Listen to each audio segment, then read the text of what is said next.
Hello दोस्तों, स्वागत है आपका अपने चैनल अखंड नॉलेज में। तो दोस्तों, आज हम बात करने वाले हैं ऋग्वेद के पहले मंडल के सूक्त नंबर 7 के बारे में। मधुचंदा वैश्वामित्र जी ने इस सूक्त में गायत्री छंद का प्रयोग किया है और हम इस सूक्त में इंद्रदेव का आह्वान करेंगे। तो चलिए दोस्तों, शुरू करते हैं।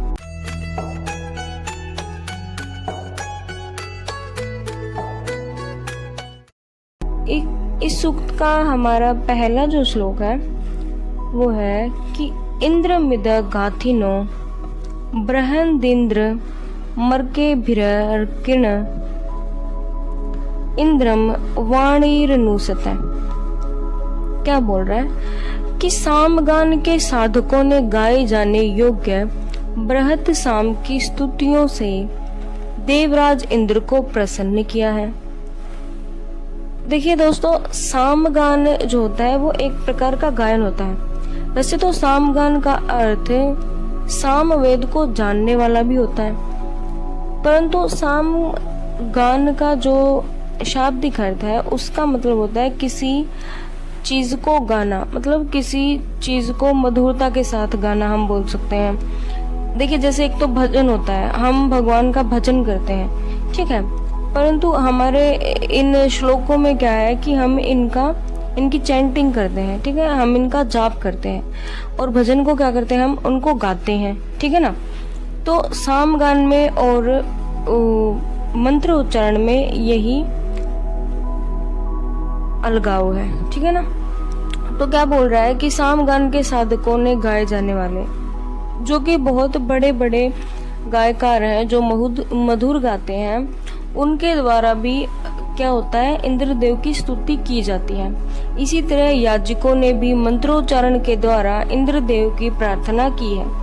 मतलब क्या बोल रहा है कि जो बड़े बड़े कलाकार हैं या बड़े बड़े ज्ञाता हैं, बहुत ही और सुरों का ज्ञान रखने वाले जो लोग हैं, उन्होंने भी क्या करी है, देवराज की गाथा करी है, ठीक है ना। देवराज इंद्र की प्रार्थना करी है, अच्छी उनकी स्तुतियां की हैं बहुत अच्छे ढंग से।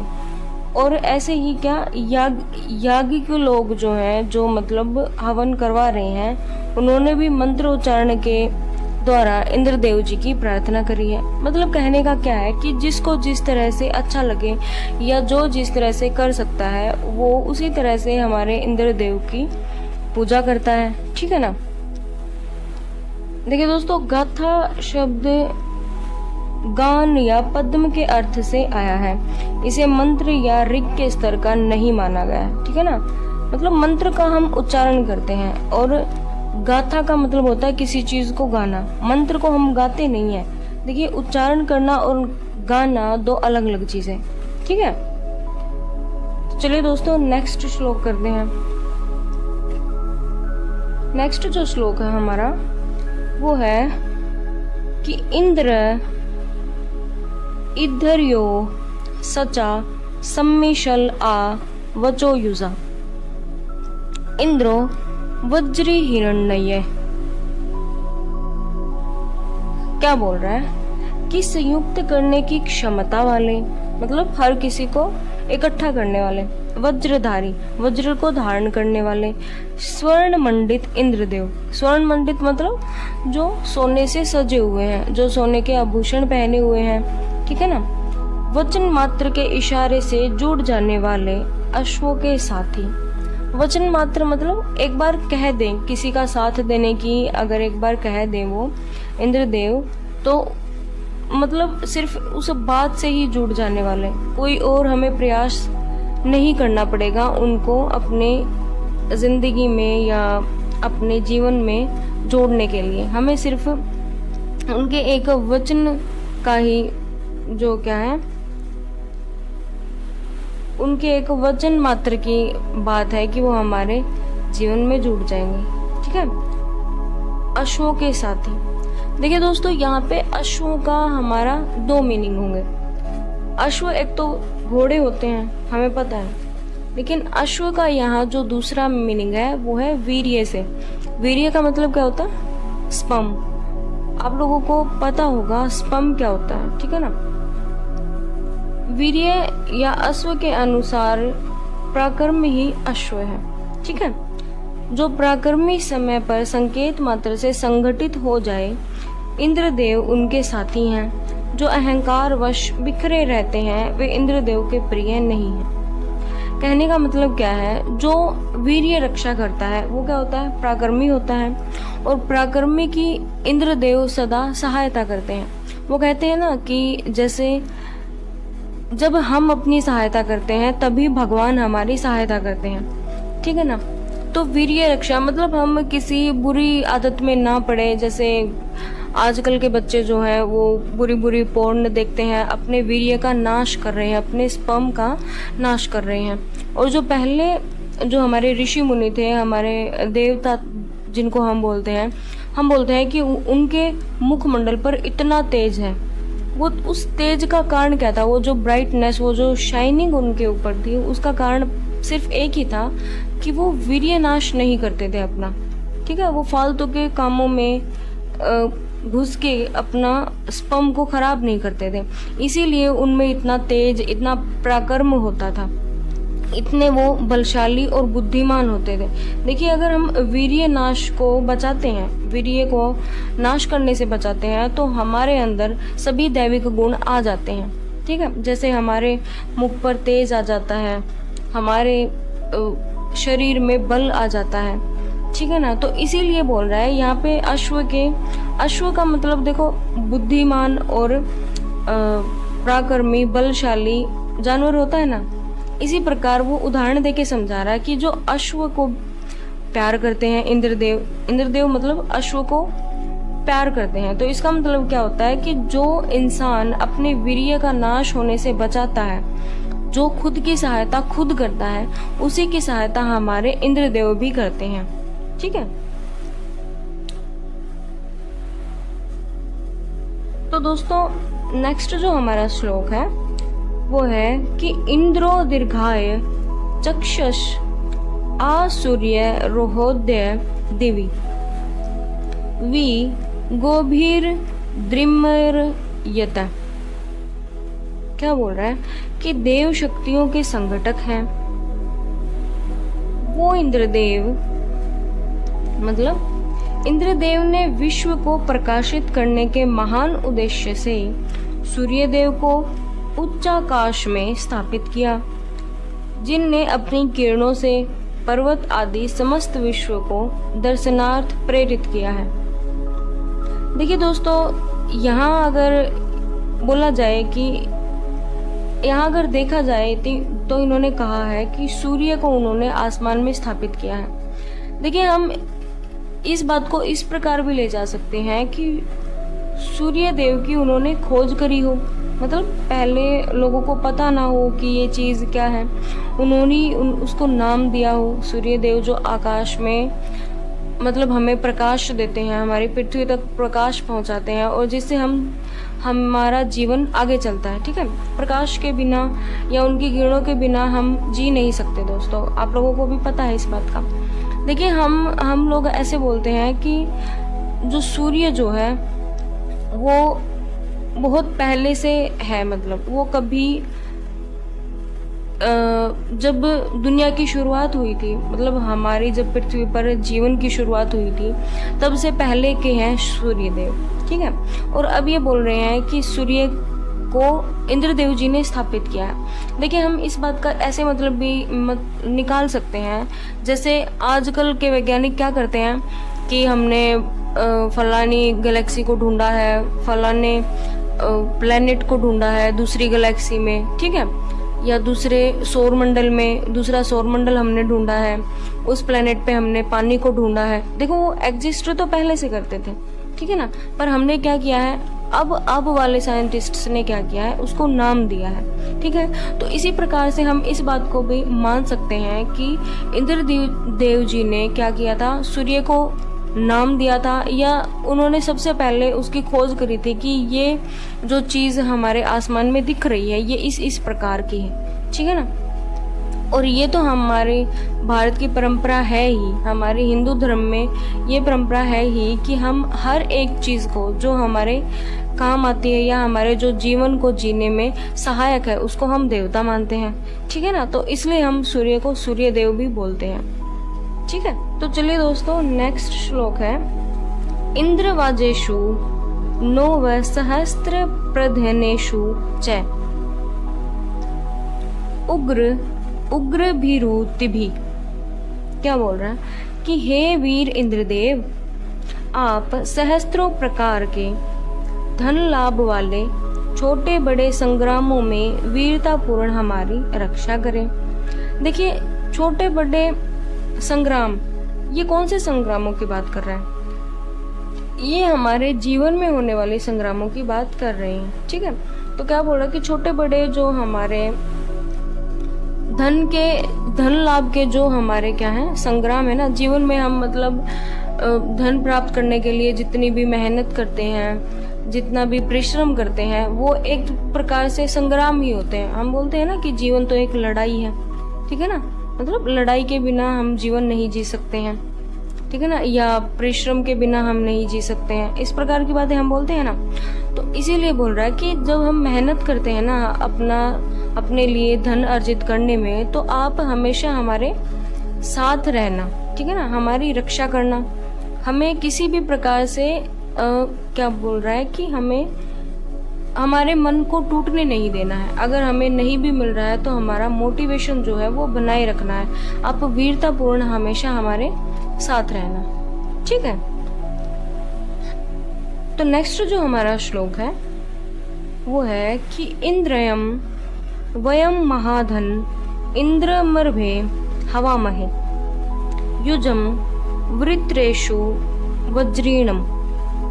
क्या बोल रहा है कि हम छोटे बड़े सभी जीवन के संग्रामों में वृतासुर के सहारक वज्रपाणी इंद्रदेव को सहायतार्थ बुलाते हैं। मतलब हमारे जीवन में चाहे संघर्ष जैसा भी हो, चाहे वो दूसरों से हो या खुद से हो, तो जो जीवन के हमारे छोटे बड़े संघर्ष हैं या संग्राम हैं, उनमें हम क्या करते हैं, हम उनमें इंद्रदेव को बुलाते हैं, इंद्रदेव को सहायता करने के लिए बुलाते हैं। कौन से इंद्रदेव? वही इंद्रदेव जो वृत्तासुर के सहारक हैं। ठीक है, और जो वज्र को धारण करते हैं। ठीक है, तो नेक्स्ट जो हमारा श्लोक है वो है कि सैनो वृसन्न मुन चरुम सत्रादावनप्पा वृद्धि अस्मभ्यम प्रतिष्ठ कुत। क्या बोल रहा है कि सतत दानशील सदैव अपराजित हे इंद्रदेव, आप हमारे लिए मेघ से जल की वृष्टि करें। क्या बोल रहा है कि सतत दानशील, जो हमेशा दान करते रहते हैं। सतत का मतलब जो बिना रुके हमेशा दान करते रहते हैं, सदैव अपराजित रहते हैं, कभी भी किसी भी संग्राम में या किसी भी प्रकार की चीज में कभी हारते नहीं हैं। ठीक है, वही वाले इंद्रदेव क्या करें, हमारे लिए बारिश करें। सीधा सीधा मीनिंग ये है कि हमारे लिए क्या बोल रहा है कि मेघ से जल की वृष्टि करे, मतलब हमारे लिए बारिश का समाधान करे, क्योंकि हमारी फसलें जो हैं वो बारिश का इंतजार कर रही हैं। ठीक है, नेक्स्ट जो हमारा श्लोक है वो है कि तुंजे तुंजे य उत्तरे सत्तौमा इंद्रस्य वज्रिण न विंधे अश्य सुष्टुतिम।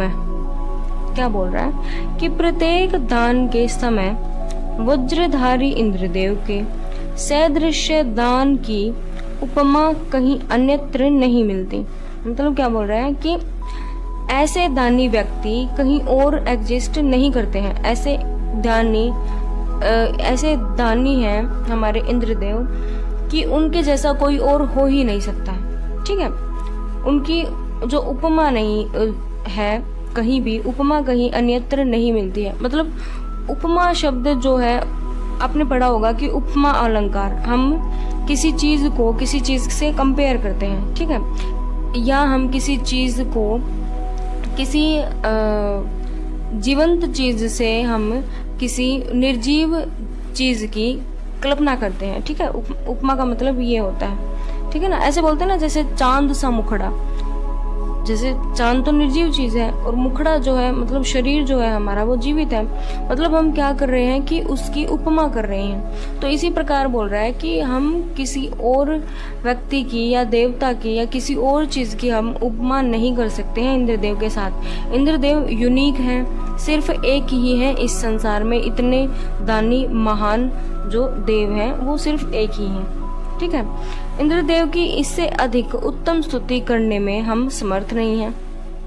क्या बोल रहा है कि इंद्रदेव जी, हमने तो अपनी मतलब सबसे जो हम कर सकते थे, सबसे उत्तम जो हम स्तुति आपकी कर सकते थे, प्रार्थना हम कर सकते थे, बस हम इतनी ही कर सकते थे। उससे आगे हमारे पास शब्द नहीं है कहने के लिए कि हम आपको किस तरह से संबोधित करें, ठीक है। तो नेक्स्ट जो हमारा श्लोक है वो है कि वृषा युथेव वंसग कृष्टि रियत जो योर्जसा ईशानो अप्रतिस्कुत। क्या बोल रहा है कि सबके स्वामी, हमारे विरुद्ध कार्य न करने वाले शक्तिमान इंद्रदेव अपनी सामर्थ्य के अनुसार अनुदान बांटने के लिए मनुष्यों के पास उसी प्रकार जाते हैं जैसे वृषभ गांव के समूह में जाता है। क्या बोल रहा है कि जैसे हमारे इंद्रदेव जी क्या करते हैं, हमारे हित में कार्य करने वाले हैं, सबके स्वामी हैं, और वो इंद्रदेव अपने सामर्थ्य के अनुसार मतलब जितना भी वो कर सकते हैं अपने सामर्थ्य के अनुसार, मतलब वो बहुत ज़्यादा कर सकते हैं हमारे लिए, इसीलिए बहुत ज़्यादा करते भी हैं, उनका सामर्थ्य बहुत ही ज़्यादा है। अनुदान बांटने के लिए मनुष्यों के पास उसी प्रकार जाते हैं जैसे वृषभ गांव के समूह में जाता है। मतलब उसी तरह से जो है अपने यागिकों की भीड़ में से आकर्षित होते हैं इंद्रदेव, जैसे एक वृषभ जो है जो गायों की ओर आकर्षित होता है, मतलब जाता है। वृषभ का मतलब होता है सांड, मतलब मेल गाय, ठीक है। तो नेक्स्ट जो हमारा श्लोक है वो है कि यह एक चश्रण णीनाम वसूना मिरजयति इंद्र पय्यम क्षितिनाम। क्या बोल रहा है कि इंद्रदेव पांचों श्रेणियों के मनुष्यों, ब्राह्मण, क्षत्रिय, वैश्य, शूद्र और निषाद और सब ऐश्वर्यों संपदाओं के अद्वितीय स्वामी हैं।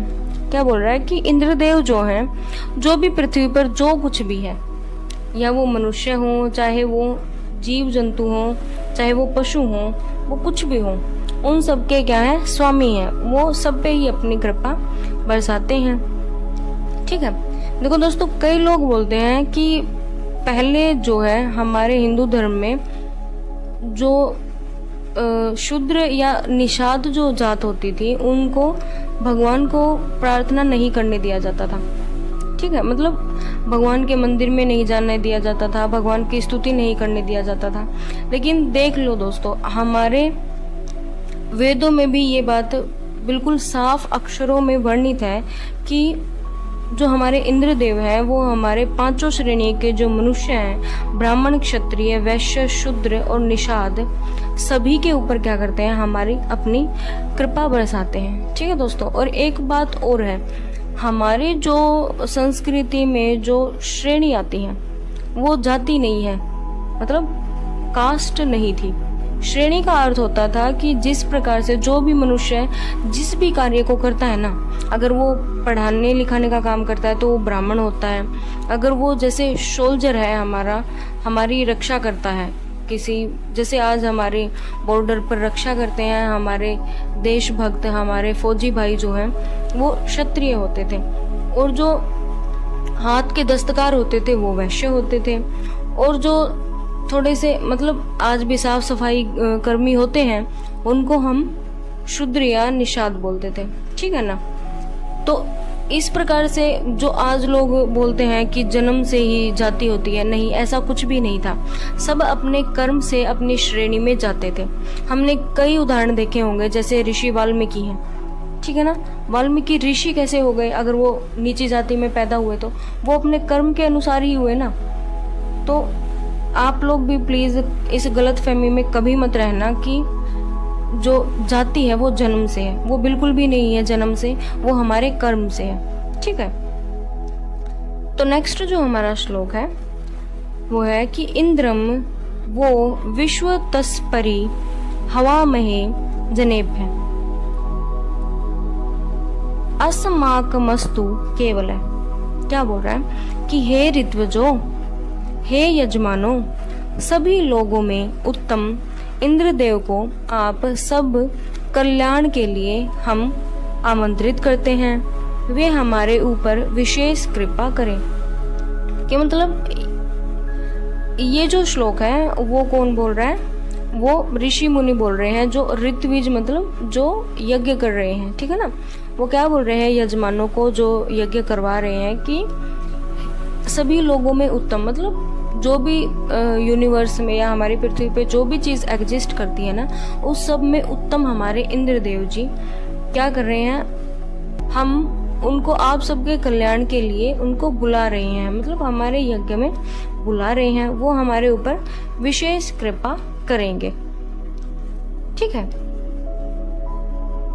तो दोस्तों आज के लिए बस इतना ही। अगर आपको जानकारी अच्छी लगे तो लाइक, शेयर, कमेंट करना न भूलें। चैनल को सब्सक्राइब जरूर करें। नेक्स्ट जो सूक्त है हम नेक्स्ट वीडियो में करेंगे। धन्यवाद। शिव समा रहे मुझ में